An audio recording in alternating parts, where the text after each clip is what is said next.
Hey Sean. Hey Sean. What Yeah, do you have yeah. going on Thursday nights? Uh, Nothing. Oh, yeah, me neither. What about you, James? I mean, I'm gonna be watching some football. Oh, the Europa League. This is Red Card Radio.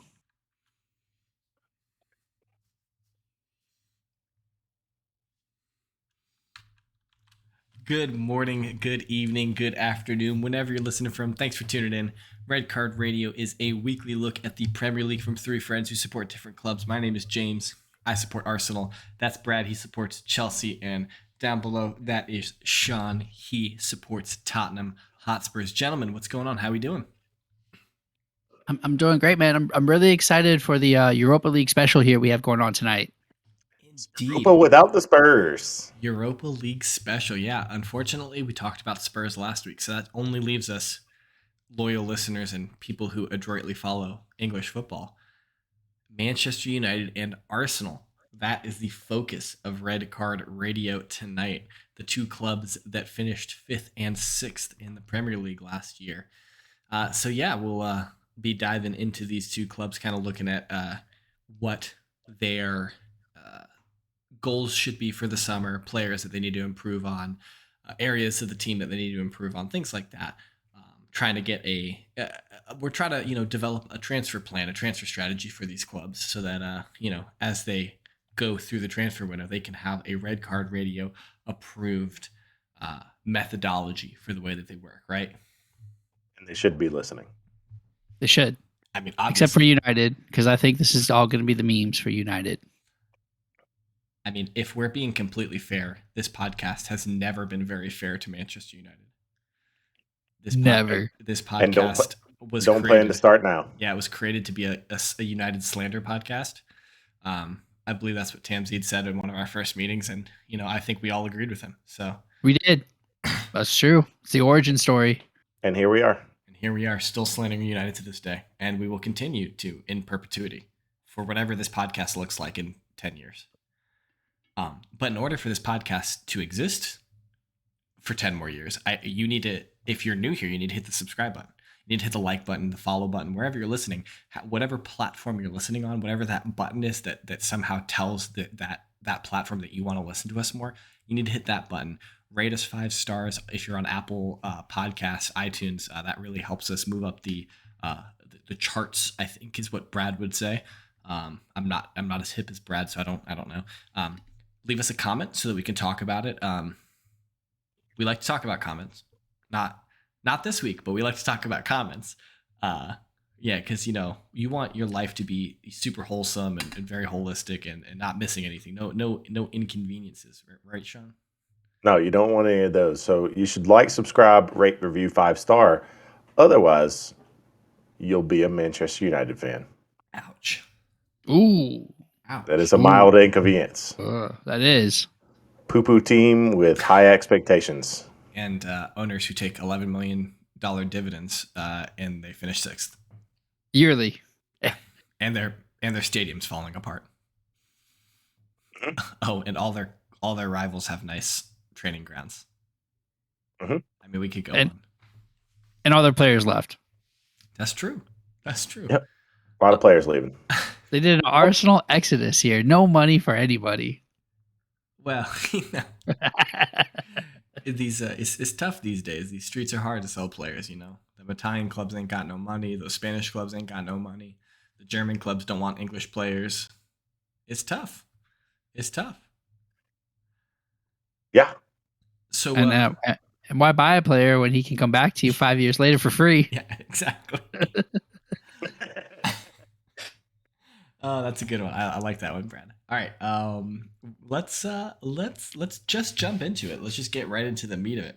We're gonna start with Arsenal because Arsenal is above United in all aspects of life, alphabetically, in the table, just generally being a better club, better American owners, all that stuff. Right? Wow. I agree with all of that. Okay. Wow.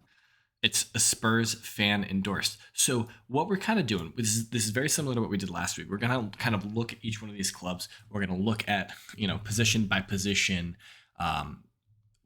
what players should go, what players should stay, potential signings. Now, some of the clubs like Arsenal have already been very active in the transfer window, so a lot of that will kind of already be known. We'll report on certain things. I think Sean has some breaking news specific that no one has reported yet for some things, so we'll get to that in just a minute. So we'll kick it off with Arsenal, and as I am the resident Arsenal guy, as you can see by this beautiful kit, it's nice, circa 2006. I'm just saying. No comments. Okay, fine. We'll This is the first Arsenal jersey I ever bought. Oh wow. Yeah. Must have been in the bottom of the box. Nah, it was. I keep my kits in chronological order, bro. What are you talking about? All right, so goalkeepers. We're kicking it off. Arsenal goalkeepers. So clearly, not a whole lot needs to be done there, with one exception. So we have Ramsdale. He's clearly our number one. Matt Turner has just been announced. He's the former goalkeeper for the New England Revolution. He is the U.S. men's national team's best goalkeeper, in my opinion, and Sean's opinion as well. As he said last week, it should be your opinion as well, Brad, but I think that you're just contrarian to be contrarian. So he is Arsenal's number 2 goalkeeper. And then we have a Kawano, I think is, I don't know how to spell, I don't know how to pronounce that. I apologize. Okonkwo? It's something like that. I don't know. I'm not sure. I've never heard his name pronounced before. So, but he is a young English goalkeeper who will kind of back up. Yes, Brad. Sorry, after we talk about the young English goalkeeper, can we talk about the elephant in the room here? Are you talking about Bernd Leno? Yeah. What is he going to do? Yeah, I was going to get to that. That was the one thing that we need to do. We need to sell Bernd Leno. He is, I think, he is a good goalkeeper. I would not be mad if he was still Arsenal's number 1 goalkeeper right now. And if it weren't for a really terrible start of last season, like at the beginning of last season, losing 3 games on the bounce, and Arteta giving Ramsdale a run in the team, Leno might still be Arsenal's number 1 goalkeeper today. So I cannot speak highly enough of Bernd Leno. I think he's been fantastic for Arsenal. I think he's a great goalkeeper. So, but the problem is that Ramsdale has established himself. He's English, and so he's young, which is super helpful. I think that Arsenal are okay to move on from Leno with Ramsdale. So that means that Leno needs to go. There's been some reports. It kind of seems like he wants to go because he wants to be involved in the World Cup in Qatar. He wants to get called up. He wants to be part of the German squad. So he needs to be playing regular football. There were some reports that Fulham might have been interested. I think maybe PSV might have also been interested in him. And then, of course, I think there's some options on the table from Germany. I mean, I think his contract I think he still has a decent amount of time on his contract. Is it just 1 year? 1 year. 1 year. 1 year left. Okay. So, he could do the Arsenal thing and just stay. That significantly reduces his transfer value. I think that Bernd Leno is easily a $20 million, $25 million pound goalkeeper in terms of his quality. But with 1 year left on his deal, he's getting like $10 million. I think is a good transfer fee for him. I can think of a certain team that could use him. Oh yeah, who's that? They happen to be on the Tyne. Are you talking about Newcastle? Newcastle. They just signed. Why not? They just signed Nick Pope. Yeah, Nick Pope. I forget. Yeah. And Nick Pope's actually a super good signing for Newcastle. If you think about it, I think if you think about like English goalkeepers right now, clearly, and I'm thinking like about the national team, you have Pickford, who is the England number 1 for some ridiculous reason still. But I guess when Pickford puts on an England kit, he's a different player. But Pickford's number 1, and then right below him, I think there's 3 goalkeepers. You have Dean Henderson, Nick Pope, and Aaron Ramsdale. Those are kind of the 3 players who are right now vying to be the next England number 1, in my estimation. Would you guys agree with that? I think that's a fair assumption. Yeah, and so I think signing Nick Pope's was I think 2 years ago he was joint Golden Glove with Ederson, something like that. Maybe it was 3 years ago with Allison. I don't remember when it was, but it was recently. He's a good goalkeeper, so that's a great signing for Newcastle. And Newcastle's been making some signings, and we'll talk about them. I think in 2 weeks is when we have Newcastle slated to talk about Newcastle. So Tweaks. yeah, but so yeah, honestly, Arsenal are pretty solid on goalkeepers.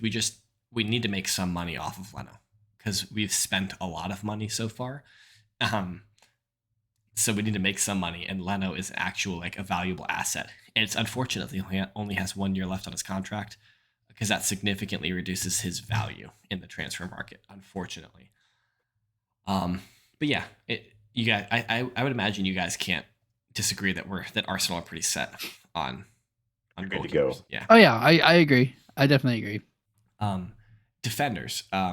So right back, Tamiyasu, I think, established himself as Arsenal's best right back. I think there's some questions about Cedric as a backup. I think he's serviceable. I think he's decent. Like he played a lot down the stretch for us because Tamiyasu was injured.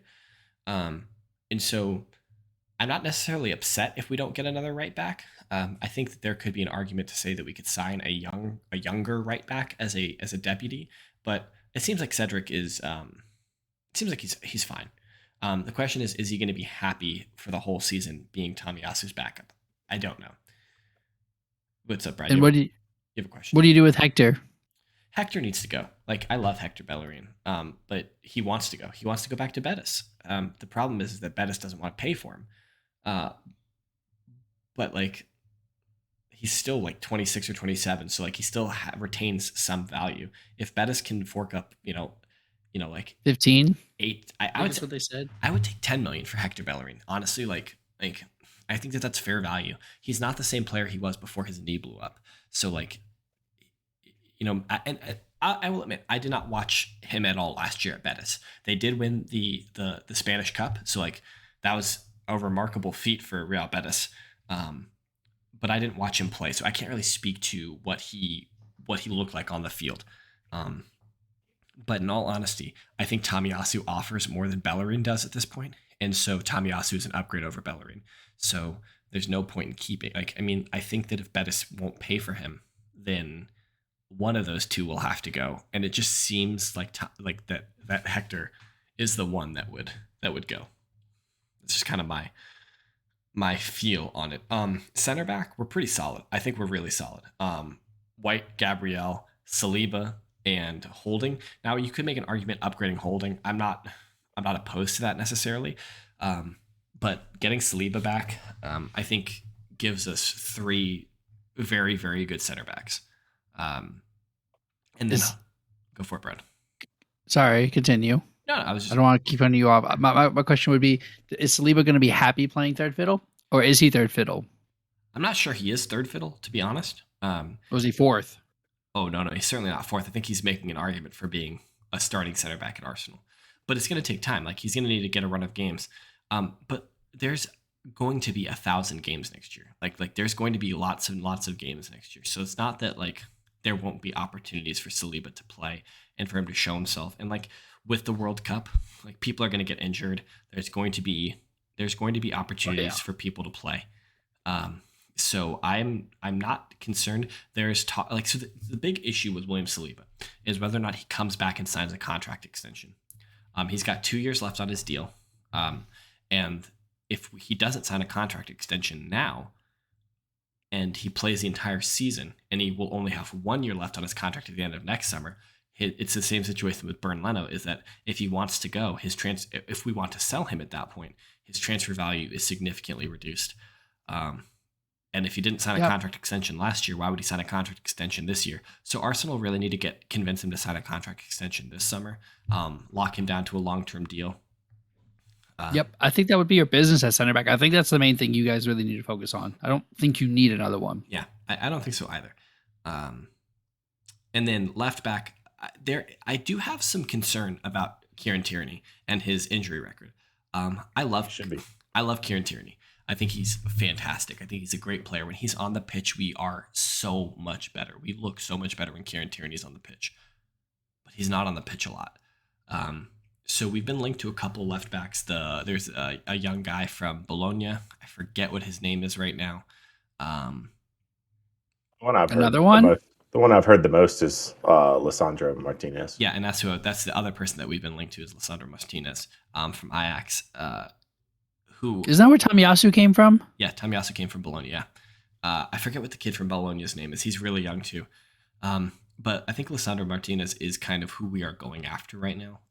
We've apparently made bids for in the 35 million euro range, and Ajax want 42 million euro for him. So that seems like it's going to get done. I think the concern, at least in Arsenal circles, is that perhaps Manchester United might also be interested in him, and who is or Timber. I think Timber is their other name they were going after for Ajax. And they didn't want to sell both of them.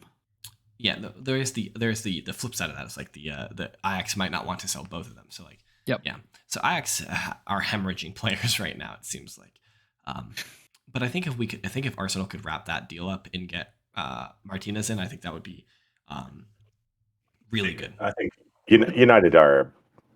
We'll probably talk about it in a second, but United are bluffing at Martinez because they have Shaw, they have Telles, they just signed a kid from Feyenoord. Yeah. At left back, like they're just trying to drive your price up. Well, I think that's all they're doing. That's what sounds like what Ajax is doing. Yeah. But he also plays center back. He's played center back a lot for Ajax last year, I think. So, and like we'll talk about this with Manchester United, they need ball playing center backs, and he had like 9 assists last year or something like that. So he's a ball playing center back. He can pass the ball. Precisely what Ten Hag needs and wants at United. Which is, what do you mean? He's got Harry Maguire. Yeah, we'll get into that. Let's get back here. So, and then what are you doing, Nuno Tavares? Didn't he just come to the team though, and isn't he a young left back? Yes, I think it seems like if we sign a left back, alone is the best option for him. There are some teams that are kind of interested in him, but when he played last year, he didn't play very well. Like it was always a question mark as to what we were getting. You know, like there were multiple occasions where he would play and get pulled off at halftime or right before halftime. That happened at least twice, I think. So, you know, like there are question marks about Tavares. I think that I don't know if he was necessarily expected to play as much last year as he did. I think is kind of the situation. But again, with Kieran Tierney's injury record, it's a very obvious possibility that our second choice left back plays a lot. So that's something that we need to keep in mind. Thinking about midfield, kind of think about the holding midfield role. We have Thomas Partey, we have Lakanga, El Neni, and Xhaka all kind of play in that holding role. Now, there's been some. It's like a crowded room. Yeah, I mean, but it's an old room too. That's an older room, right? They're pushing 30. Well, Partey, I think. It's older Chelsea because Chelsea had that policy where if you're 30, you get a year deal. Partey is relatively young. I think 28, something like that. 29. Oh, 25, 29. 29. Jacques is pretty young. I mean, he's like in his upper 20s as well, I thought. Or maybe a low 30s. Yeah, 29. They're all 3 of those that you mentioned are 29 besides Lukongu's 22. Yeah, Lukongu's clearly a player for the future. There is some talk about Talisman. I feel like that deal would have been done already if you were going to do that deal. Yeah, and I'm just not necessarily sold. I think if you look at Arsenal statistics last year when we played Partey and Xhaka together, we were very, very good. So I don't necessarily feel like we need to break that up unless like Xhaka goes, because like Xhaka is the perpetually linked to transfer. I think that the idea like that Roma might still be in for him like they were last year, and if like somebody wants to pay 25 million for him, I don't know. I wouldn't personally sell him, not me personally, but I think a case could be made if the club wants to recoup some money. So I'm not necessarily. If we get Talisman, it's not the end of the world. Tielemans, thank you. I knew I was mispronouncing that because I was gonna. Right? I think he starts over one of them, though. I think he starts over Xhaka. I do. If you get him, he starts over. I think they're just a good rotation because probably Tillman starts over Xhaka. Maybe not Partey when Partey's healthy, but he starts over Xhaka. Of course, you don't want to do this, but it also frees you up to put Xhaka on the left back if Tierney's injured and you don't have to play Tavares. I mean, Xhaka has played there quite a lot. Yeah, that's what I'm saying. It frees you up to use Xhaka there more if you need to. Yeah, situationally. Yeah. So I think if we get Tielemans, it's good. If we don't get him, I'm not super upset per se. I don't think he's a huge upgrade over Xhaka personally. You want to talk about your almost signing? Bissouma. I don't think we were ever linked to Bissouma. You were last year. Yeah, I saw a lot of Bissouma in an Arsenal jersey floating around. That's because he's an Arsenal fan. Well, this should be awkward then this year. I mean, that's my understanding is that he's an Arsenal fan. I think we were linked to him last year, but then there was, or like 2 years ago, but then there was some unsavory news stories that came out that potentially linked him to those unsavory news stories. I don't know if anything came of that, but I think that that's when Arsenal's interest in him simmered significantly. But maybe he just chose Spurs over Arsenal. Maybe he was like, you know what? I'm going to where Champions League football lives. I'm going to Tottenham Hotspurs. I'm not going to the Europa League. The fuck is that? He might have said that. You never know. Yeah, he was doing so much of that at Brighton. No, there are unsavory rumors still afoot. So you're probably right. Yeah.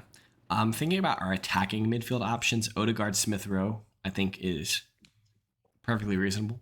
And especially with the situation, like the way we've been playing with the 4-3-3, the 3 is two kind of a 6 and an 8, and then kind of a 10, kind of. But Odegaard's kind of been playing more as an 8. It's weird, I guess. Maybe like a 6 and 2 8s is kind of what Arteta's been playing.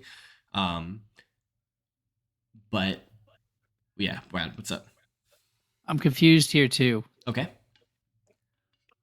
Why did you guys buy Fabio Vieira? And you have Maitland-Niles coming back too, or unless Maitland-Niles being sold. But why did you buy this kid Fabio when he's in that same age group as Smith Rowe and Odegaard? Plays the same role as Smith Rowe and Odegaard. And that 35 mil could have gone to a left wing or a right wing back. I'm just confused. It came out of left field. I'll be entirely honest. Like, I didn't know anything about it until it was happening. No one knew anything about it until it was happening. It was reported like on like a Tuesday or something like that, and there was a press announcement on a Friday or something like that. Like, it came out of left field. I'm not entirely sure. I think it's maybe like squad depth. He's clearly a good player, but I've never seen him play, so I can't be like, oh, he gets in the team over Odegaard, because I don't know that to be true. Probably not, because I'm pretty sure Odegaard's gonna be your captain next year. Seems likely. And Smith Rowe is. I don't know if he's better than Smith Rowe. I don't know. I've never seen him play, so. Sean's face right now is amazing when I said that Odegaard was going to be the captain. What's up? We got Odegaard captain? Probably. Yeah, he captains the Norway, the Norwegian team already. I think I can get to. Hold on. Xhaka, Gabriel, Xhaka can't Ben have White. it. Which Gabriel? There's 3 now. What? Why? We'll get there, Brad. Center back. Why can't Xhaka have it? Because he was the captain. Because he was the captain and took off the jersey and ran off the field and flipped off the fans. Do you not remember this? It was epic. Oh yeah, so he's not allowed to be captain. And then he gave it to what? Alba, and Alba was like, I'm out. Yeah. And then they gave it to Laka. Laka's like, I'm not resigning. I'm out. Laka wasn't the actual captain. He was just center back. Gabriel, Ben White, and Tierney can't stay on the field. I disagree with the goalie being your captain. Smith Rowe, no, I think Odegaard over Smith Rowe. You're taking Smith Rowe and Saka over Odegaard? Yes. No. You're saying this from a purely skill perspective. Like, you think that Saka, Smith Rowe, you think all these players are better players than Odegaard, right? I just think that you want like, don't you want your captain and like, don't you want it to be a leader of your team? Yeah. Odegaard Have you is. ever I seen? don't know if you've. You don't watch Arsenal because Odegaard is one of the loudest players on the field for Arsenal. Yeah, if it's not Xhaka yelling, it's Odegaard yelling. Odegaard is a captain of this team already. Whether or not he is officially the captain, he is already a leader on this team. Yeah, you got your third string center attacking mid being your captain. That about sums up that the red side of North London, doesn't it? You have a flawed view, I think, of what Odegaard is to Arsenal. I think. I mean, well, you got Fabio Vieira coming in to be central attacking mid. He's gonna have to see the pitch. I mean, Is he? There's FA Cups. And we talked about it. Emile Smith Rowe is better. Like, so if you got one, as you talked about, you got 1-8 and 2-6s. It sounds like you want to go 2-6s and 1-8, but if you do that and you go 2-6s and 1-8, are you playing Odegaard? I mean, yeah. As the 8. I mean, like the idea is that you would play. That he would play back. He would I think, play. I think your question is: Are center you going defenseman. to play a 6, an 8, and a 10? Like if Yeah, you're playing a 6, essentially. if you're playing a 6, an 8, and a 10, then you could play both Smith Rowe and Odegaard. Like the idea is like a 10 is kind of archaic these days because they're going to eventually in modern football they're going to eventually be an 8 with the amount of tracking back they have to do. So Yeah. like the 6 is meant to kind of like sit in front of the defense and kind of go to midfield. Essentially, the 8 is box to box. A 10 is supposed to be midfield to attack, like in kind of like a very basic like parlance. But like no team is going to allow a 10 to just sit in the attacking third all day. That happened. That happened with Ozil, and now he's at Fenerbahce, and he's being ostracized in Fenerbahce as well. So like the classic 10 as we know it is kind of a dead position. So yeah, like having Vieira come in is extra depth in a position we might not necessarily have needed depth in, but there's going to be a lot more games to be played this year. Thinking about forwards, of course, the news of the day is that Gabriel Jesus was pictured at Arsenal's training center today doing his medicals. It was reported that he passed his medicals for a £45 million move from Manchester City to Arsenal. You looked aghast at that report, Brad. Oh, I know. I was just playing it up. No, I think that's your best business so far. Agreed. I think Gabriel on 45 mil is awesome business. I agree. I think you're all right. So what did we decide that you're looking at for Lukaku for 100? You were saying 15 in league, 20 to 25 all comps is probably what you're looking for out of Lukaku for 100. So you're probably looking. I think I saw that the most Gabriel has ever scored in the league was 12. 14. 14. Okay. So I think if you get 10 to 14 out of Gabriel, that's all you really. I mean, you got one magical year out of Alba, and then that was it. Like I think that's what you're looking for. 10 to 12. I would tell you this: if we get 15 goals out of both Jesus and Nketiah in the league this year, I think that it's going to look really good for us. I think what you should more realistic view would be about 12 and 8 or 9, and you have a really good season going on. Probably because you're going to get 8 to 10 out of Saka, you're going to get about 5 to 7 out of Martinelli, and then you're going to get some header goals. You're going to get some center back goals, set piece goals, stuff like that are going to sprinkle around the rest of the club. Yeah. So in terms of what do you got, Brad? I see you smirking over there. What do you got? I just want you to remember what you said about Martinelli. If we get into what I think is coming, 5 to 7. I want you to remember that number. Me? No, Sean. Why? Because of our discussion we had on the Discords. If we get into it, I don't know if we're going to. I don't know if we have time to get into it, but I want to make a note that you said 5 to 7 goals for Martinelli is a great season. I think we need to have this conversation. So I think this all stemmed from our debate in our group chat last week about Rafinha And so for the longest time, Arsenal were in the pole position to sign Rafinha from Leeds. Were you? Oh man. Yeah, it sounds like though that Chelsea have an improved bid and will sign Rafinha for around 60 to 65 million pounds. All in. That's add-ons, everything. So like that number is inflated probably. I'm guessing it's probably closer to 50 plus add-ons. Okay, is my guess. I don't know. Nothing like that's been reported. Yeah, but to be fair, if you gave me Gabriel at 45 or Rafinha at 50, I'm taking Gabriel.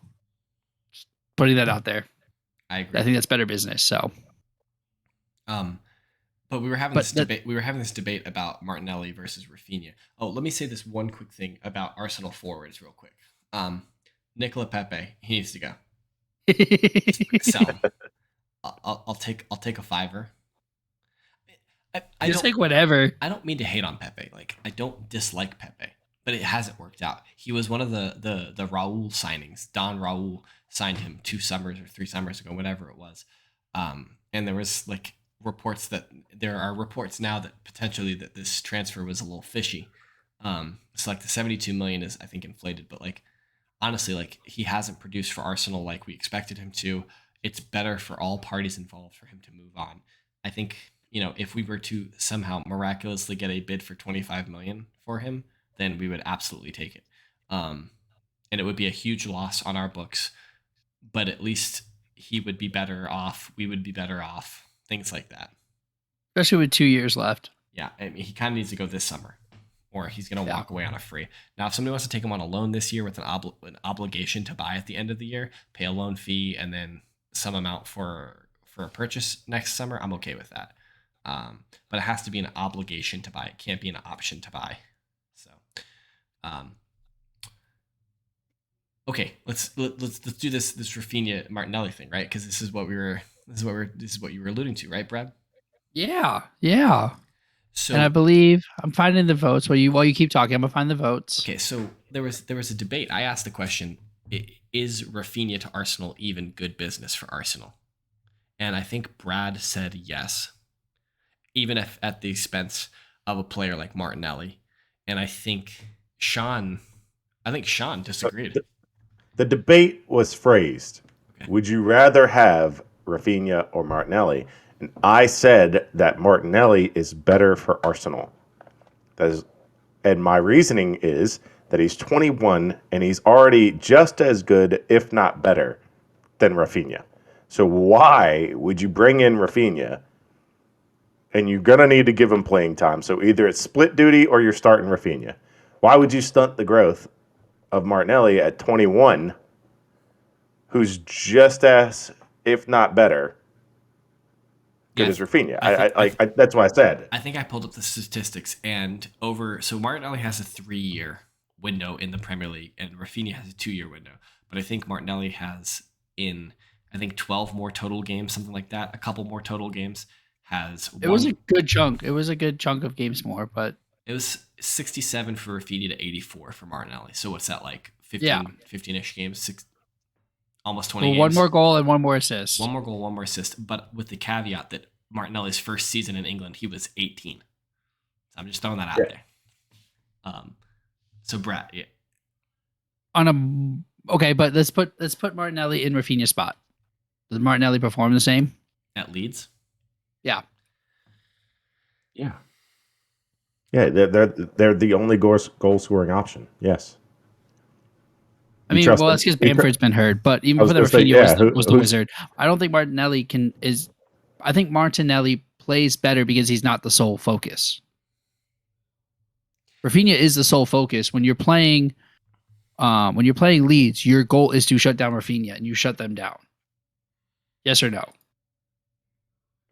Yeah. I mean, is Martinelli the first person on the Arsenal roster that you're like, we need to stop him and it stops the offense?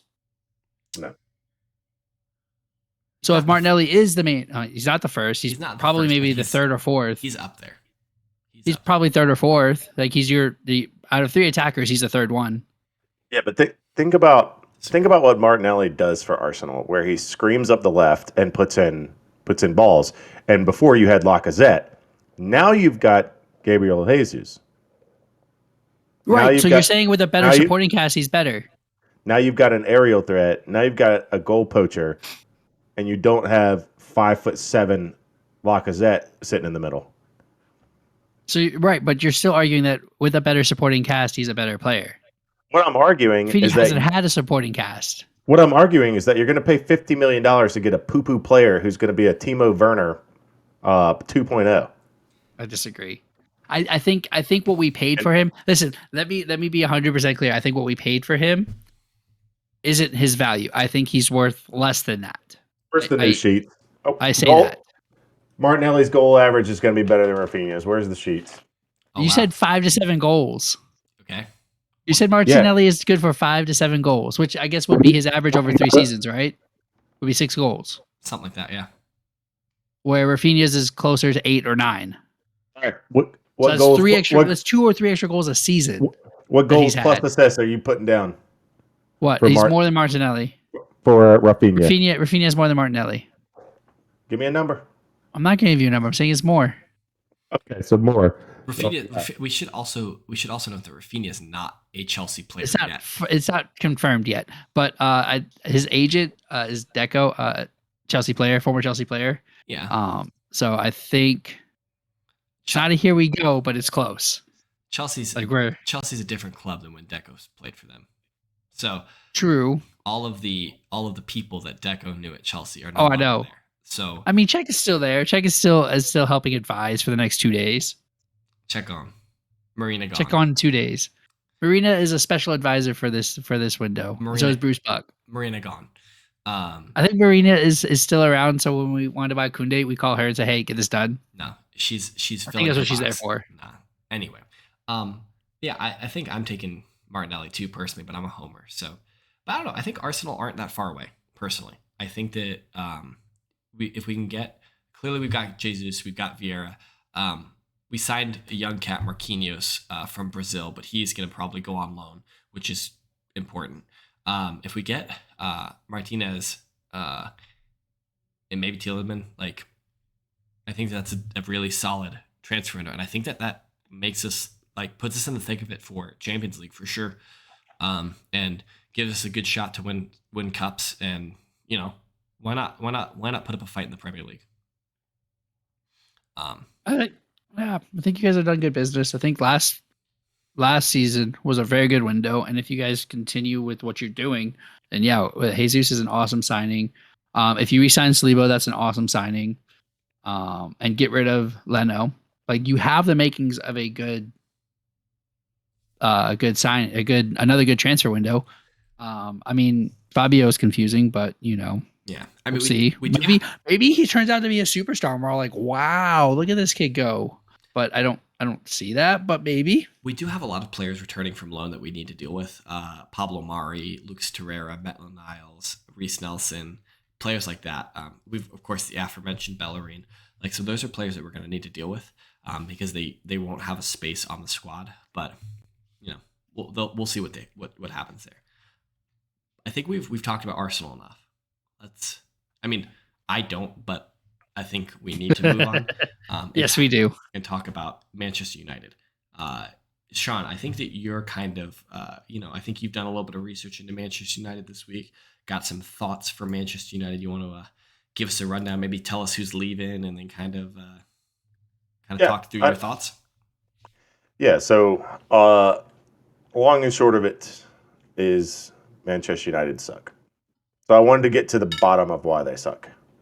What it feels like it's been is that far too many summer transfers of this name, and then scrambling at the end and just throw cash at somebody to bring in a big name. I feel like that's what it was for Pogba. I feel like that's what it was for Harry Maguire. That's what it was for Sancho that they haven't really used. And granted, Ronaldo and Varane were relatively good business. I mean, they're good players, so did they overspend for them? Probably, but they're good players, so it's hard to say when you spend money for a good player and you get a good player, it's hard to say it's bad business. So that being said, out the door, we've got Juan Mata, also somebody else they spent way too much money on and didn't make full use of. Pogba, Cavani, Lingard, Henderson on loan, Matic, and Greenwood out the door.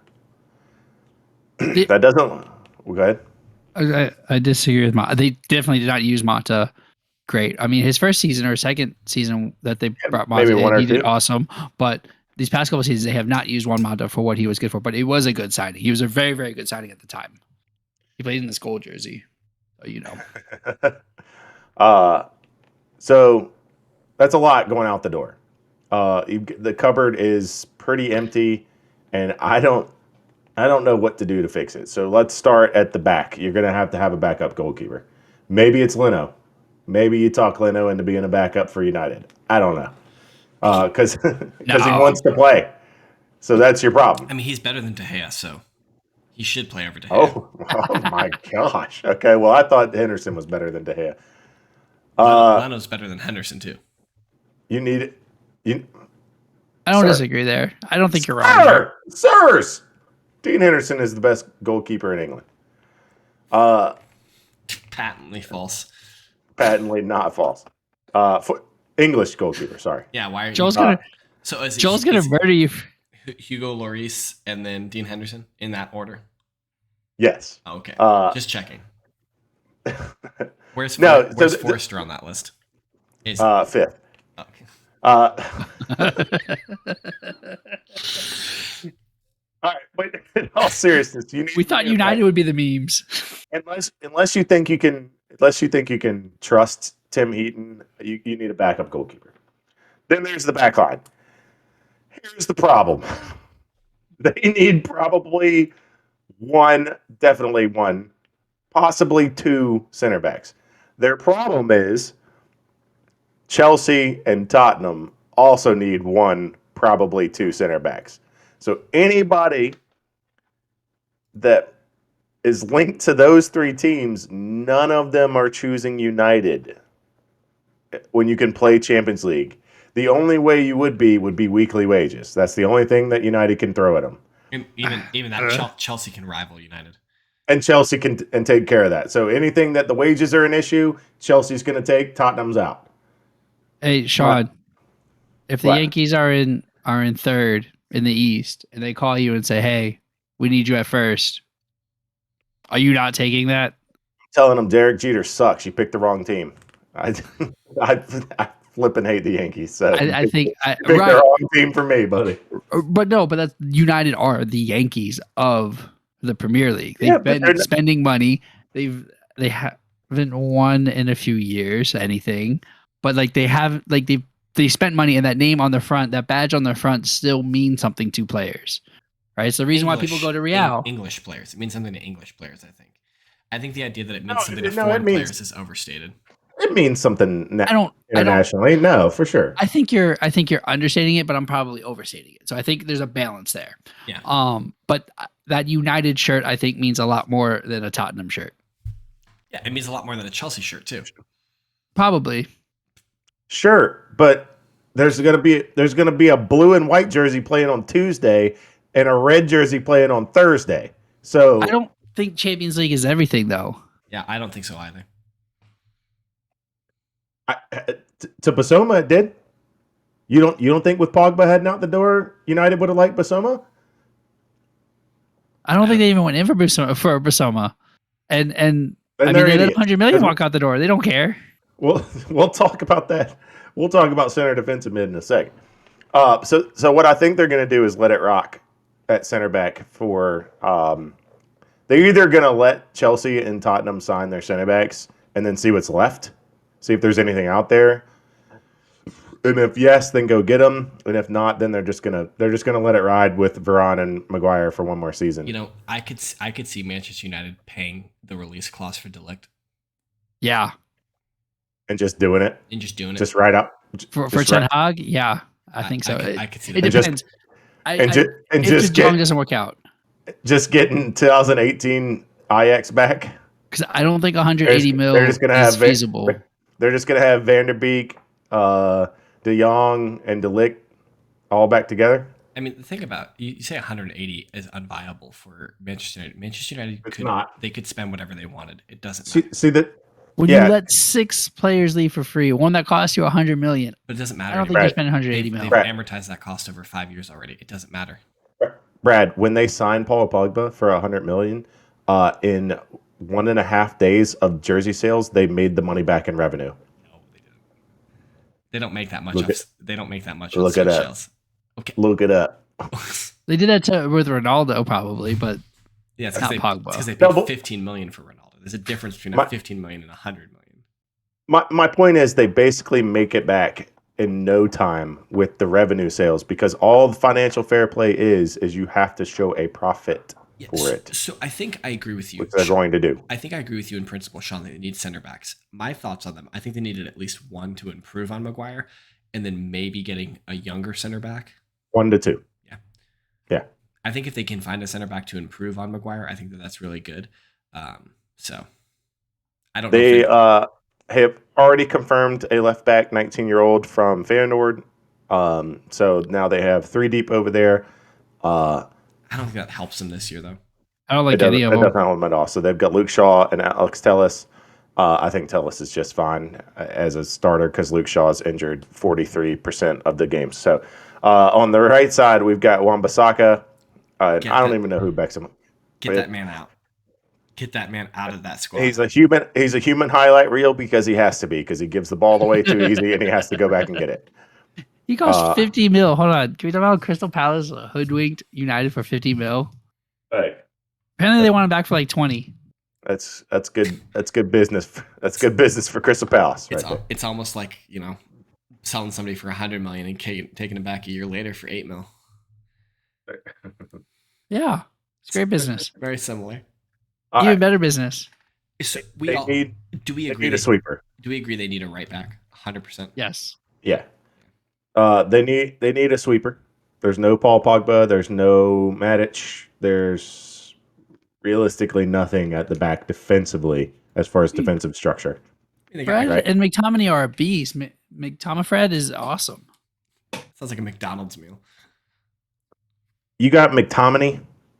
Listen, here's what I'm telling you. If we at the beginning of the season look at a Manchester United midfield of Bruno Fernandes, McTominay, and Fred match day 1, they're already in 6th.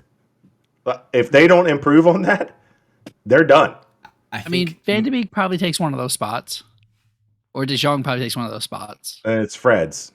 I think we're all in agreement that Manchester United's midfield is the weakest situation that they have, and they need need a lot of help. 1,000%. 1,000%. I think they're not even close. So the problem is they just gave Bruno Fernandes Ronaldo money, so like he's not going anywhere. Like they gave him exorbitant money for the next 5 years. McTominay is kind of like the old, like the young English, or he's not even English. He's like the British guy because he's Scottish. Yeah, so like. But like he's of the Isles, right? So like he's kind of like, it kind of feels like he fits in Northern England, right? So like McTominay is like a guy that you don't want to get rid of. I don't rate him that highly. Face of the franchise kind of. thing. It seems like that that you want him to kind of be your next 10 years, like the rock of your team. But I don't think he's that guy. Fred, they need to move on from Fred. Fred is not good enough. He's not, and so they have Van de Beek coming back, but Van de Beek hasn't done anything for United for a year. Didn't do anything for Everton for 6 months at Everton. So like, what indication do we have that Van de Beek is that guy? I don't know. Frankie de Jong. I don't. He plays the same role as. Doesn't he play the same role as Bruno? Where does he fit in? No, he's a little bit deeper, I think. So you think he's more of an 8 than a 10? Your argument is an 8, not a 10. Sure. I maybe I don't watch enough of him to be able to speak specifically, but like. Sean's point about him is that he's like paper thin. He's tiny. He's just gonna get beat up by Xhaka. Yeah. Rodri's gonna fold him into like 6 pieces of paper. Like just fold him. He's another one that's a Xhaka.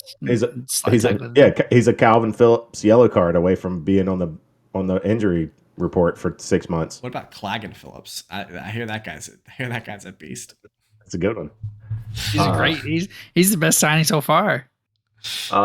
Then you move to their forwards, and they're just looking thin because they let They let Cavani, Lingard, and Greenwood's not their fault, but Cavani and Lingard are out the door. I don't think Greenwood's not coming back. We don't got to cover that any more than it's already been covered.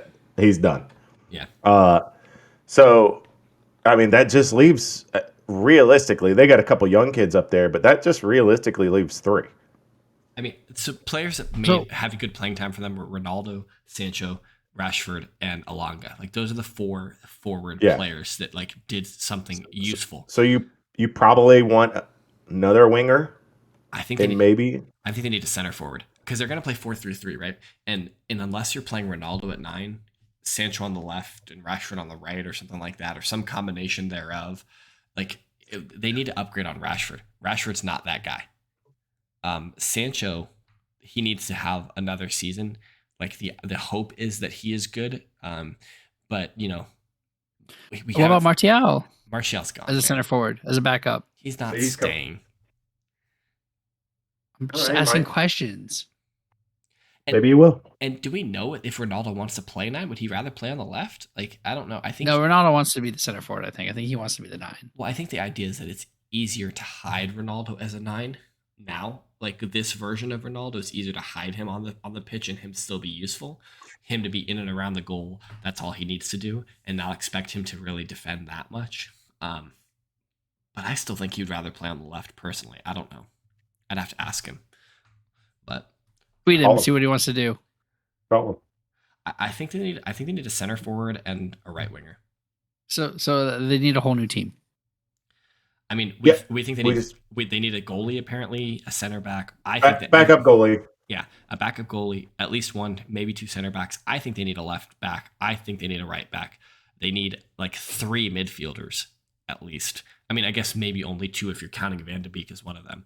And then they need a right wing and a center forward. They need at least 2 center forwards. Like, so yeah, they have a lot of work before them. And clearly they're not going to get this all done this year. Like, there's no way that you can have that amount of surgery, that amount of incomings in one season. And we will have to admit, we don't know their academy. Like if you had asked Arsenal fans 3 years ago, like about Saka, Smith Rowe, like only people who watch the Arsenal academy would know about those guys. So like, Alanga was their academy. Yeah, Greenwood was their academy. Chong is a young kid that's in their academy. Well, they have. We see these names on the list, Brad, but you have no idea who they are. I have no idea who they are. Sean certainly has no idea who they are. So like, we see these names on their depth charts on their roster. Yeah, like, what does that mean to us? But like, so maybe they have some players in their academy that are going to turn good and be useful for them. In the likes of Saka, in the likes of Emil Smith Rowe, in the likes of Mason Mount. And Reece James. Yeah, Reece James, Trent Alexander-Arnold, those types of players. But it's yet to be seen, I think. Yep. Well, and I mean, Ten Hag has had to work with an academy before, right? That's all Ajax does is their academy players. They don't do big splashes in the transfer market. I mean, typically. They can't really. Like, that's not the way their business model is set up. They can't afford to operate. The business model is, hey, we did really, really good. 3 years, everybody buys all of our players. Then we rebuild. We still win the league, but every 3 years we rebuild and sell. That's what we do. That's the cycle we're in right now. Which is fine. It's a selling cycle. So we'll see how much they sell. But like, I think a couple notes that I wanted to make about Manchester United is I think that it's very important that they give Ten Hag like at least 2 full seasons. If they are truly, and that's a minimum, like if they're truly committed to rebuilding this club and getting it back to where it needs to be, they cannot keep churning through managers. Like, you're going to have to accept some pain. And I'm not even saying that there will necessarily be pain for Manchester United, a la Arsenal missing out on Europe, things like that. But you're going to have to accept some amount of pain in order to rebuild your club to where you need it to be. And Ten Hag seems like I don't know him.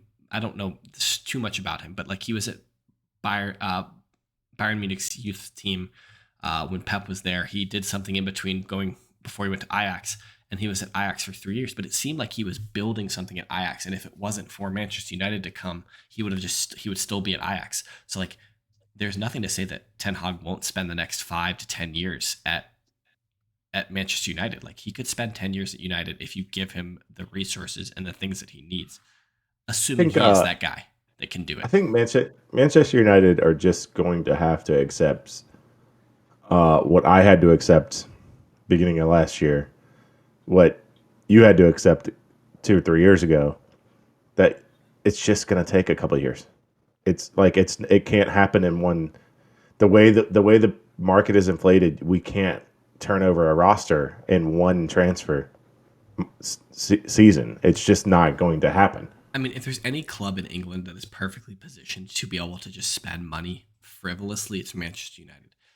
But they've shown in the past, like, I think that their squad was valued at over £1 billion last year, or they'd spent £1 billion in transfers or something like that over the course of some amount of time. And their Before squad, the season started. and Yeah. their squad was trash last year. Like, it just Yeah. wasn't good enough. It wasn't £1 billion squad. I'll say that. And so it's they're going to have to just be better at making transfers and not letting somebody spend £100 million on walk away for free at the end of their contract. That hurts. That hurts a lot. Regardless if they've amortized it over 5 seasons or what have you. Watching your youth product leave for a free, go to Juventus, you buy him back for 100 mil, for him to leave to go back to Juventus again. Like, Yeah, I mean, wow. I don't know if Paul Pogba is the same player he was 5 years ago as he is today. I agree. He doesn't But necessarily look like it is, but at the same time, he still has value in world football. in a French jersey, he plays amazing. So he has it in him. He just didn't care and didn't want to play for United. But yeah, I think that kind of wraps up like what we were trying to accomplish tonight. Looking at Arsenal, looking at Manchester United. What's up, Brad? What do we think? So clearly, Arsenal, your goal is champs. What do we think United should be aiming for? Because one goes we haven't answered yet, right? Tottenham, we said Champions League. Arsenal, we said Champions League. Liverpool, we said title. League. Yeah. I mean, Where do we think United should finish? I don't think their expectation is any lower than it is every year. They should be expecting to be in the Champions League. Yeah. I mean, we're running out of Champions League spots, but that should be their expectation every year. I think Europe is a feasible one. I think if they're setting Ten Hag up for success, it would be Europa League. I think in your first league, making sure you qualify for the Europa League is good. Obviously, a club like Manchester United wants to be in the Champions League, but I think you also have to look at the totality of the league and look at the clubs around you. It's not like it was 20 years ago. Like there are legitimately 6 teams, who could make a Champions League spot. There are maybe even 7 if you want to lump in a West Ham or a Leicester or something like that. I was thinking West Ham is better than United. I was thinking like on my table, if I were to do one right now and West Ham keeps Declan, right? Yeah. Because there's talk that that might not like that's like on the bubble maybe. Then United's probably Conference League. That's a conversation we'll definitely have to have before the season starts. Is like what do we think the table will look like, and not just pick the top 4, but maybe like 1 through 20. Maybe we do that. Let's do it. I think so. I think a whole table prediction would be fun. Maybe it would be fun for you guys to do it with us join us on our Discord. Maybe that's something that we'll set up. Discord link is always in the comments for all of our videos. But maybe that's something we'll set up. Maybe we'll do like a pick 'em or something like that, and have us pick games each week and things like that. But let us know what you think. If you're listening to this podcast and you've listened, tell us what you think in the comments about what we've been saying about Arsenal, what we've been saying about Manchester United. We would love to hear from you and kind of get some feedback about what you think. We'll also take feedback on the podcast, generally speaking. So, like, whatever you want to leave us a comment about, whatever you want, we'll take that in. We really appreciate those things. Hit us up on Twitter. That's at KSBradG. Down there, that's at Whiteheart_Sean. I'm at James Tiffany. We collectively are at Redcard_Radio.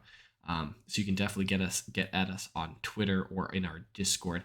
Next week we are going to look at the plastic clubs. We are going to look at the state-owned clubs. We're looking at the trophy clubs. We are looking at Chelsea Football Club and Manchester City Football Club. Those are the two clubs that we'll talk about. Sean and I will spend all of their money, as we are good about. But until then, definitely hit that like button, hit subscribe if you haven't. Send this podcast to a friend. Let somebody else that you know who's in on football. Send it to an Arsenal fan. Send it to a Manchester United fan. Tell us what they think. And we'd love to hear from you. But until next week, have a good one, and we will see you next time.